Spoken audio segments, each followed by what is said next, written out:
Sorry, I've been drinking since 4. Give it up. Folks, coming to the stage, our next comedian. The funny thing is, my first festival, I had a comic from Kentucky. We're still good friends to this day. Turns out she actually knows him because they both perform, because she is also from Louisville, Kentucky. And I had her on my podcast. We had such a good time. She was here the other night, on Thursday night. She did a little set there. She's doing a long set tonight. Put your hands together for Sherry Arnett! Woo!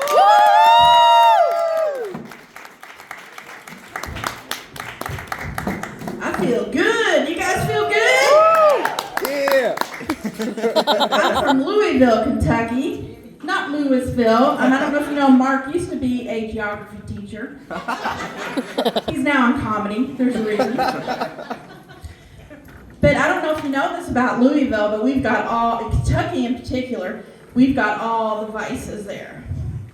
We have bourbon. Anybody bourbon fans? Let's go. We sell a lot of tobacco. Yes, sir.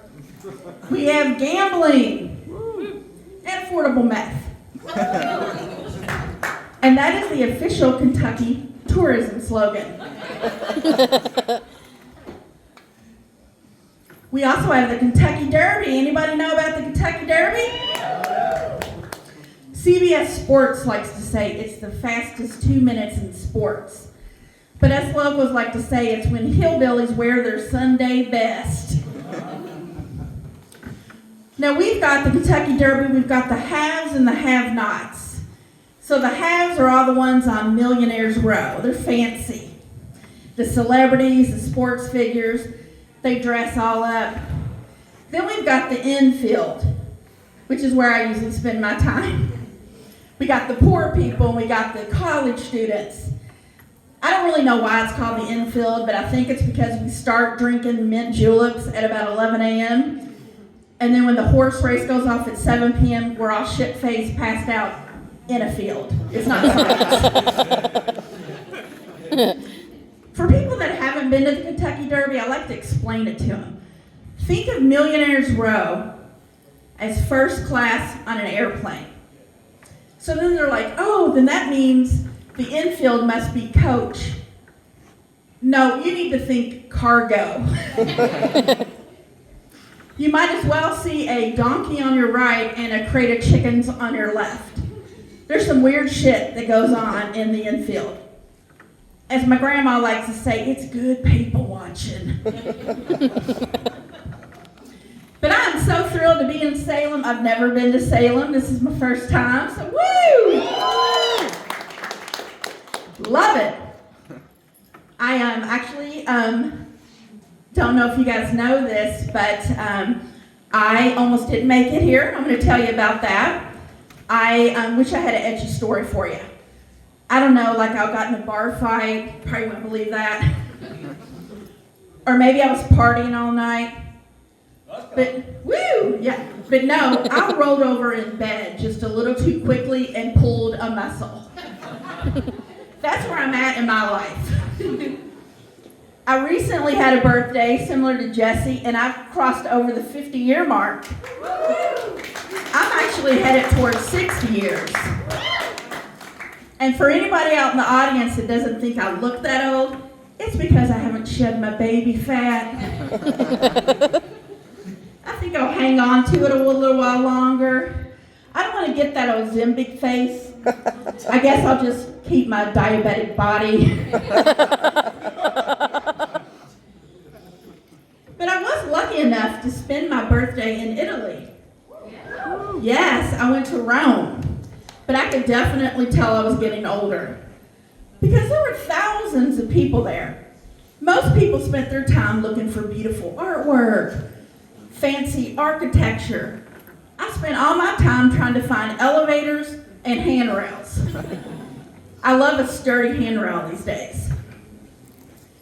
To get to the Sistine Chapel, there's 770 steps. Does this body look like it's going to do 770 steps?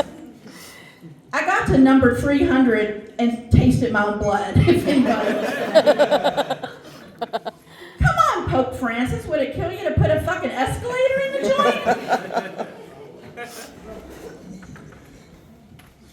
But they didn't have any of that. They didn't have escalators, they don't have handrails, they don't have elevators in Italy. You know what else they don't have? Fat people.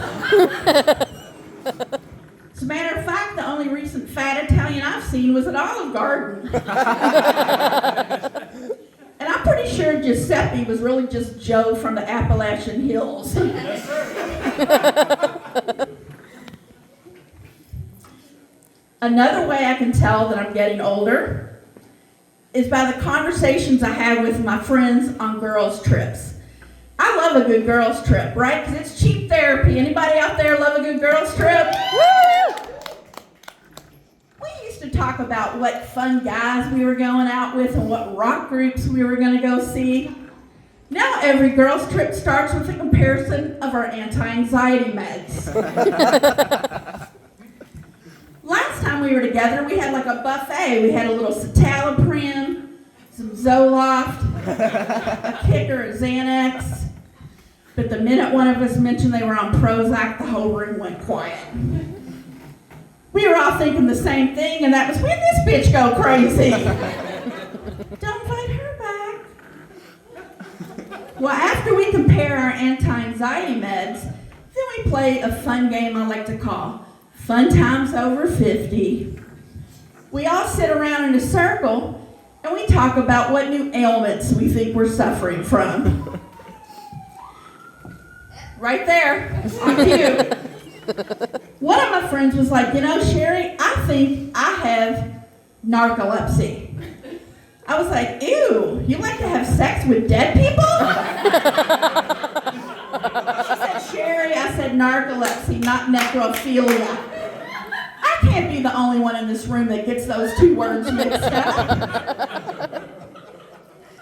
I would say I was really glad she didn't want to do it with dead people, though, because I usually have to share a room with her, and I have sleep apnea.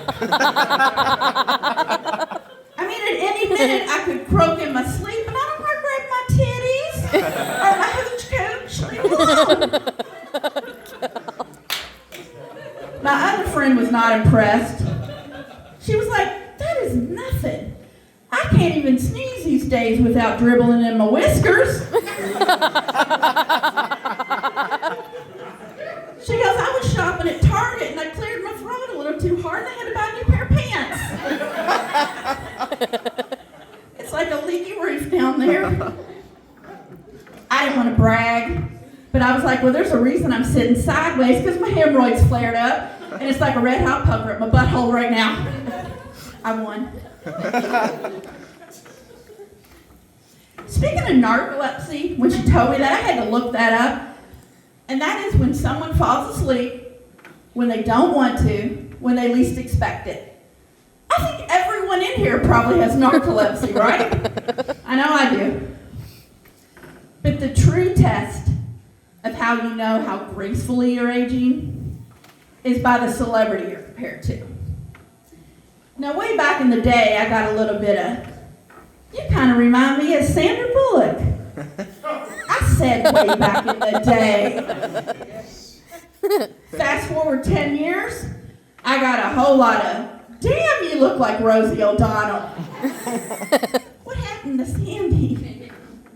And then about 4 or 5 years ago, and you should know this before I finish this story, I'm really bad about misjudging situations.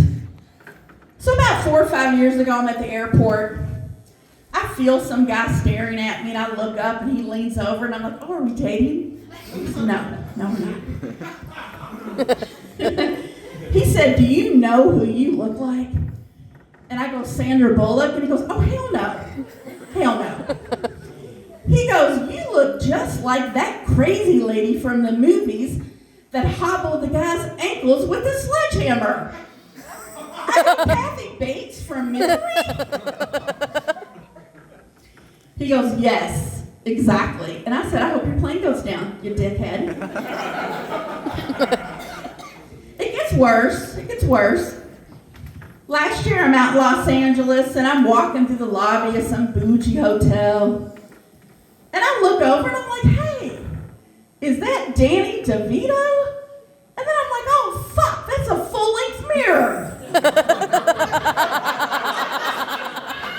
Did I mention that getting old sucks? I mean, I know my boobs are sagging, but I didn't know they had drooped so low that they're now confused for some dude's balls. Anyway, thank you guys so much. I'm Sherry Arnett from therealsherryarnett.com. I love being in Salem and I love comedy. Woo!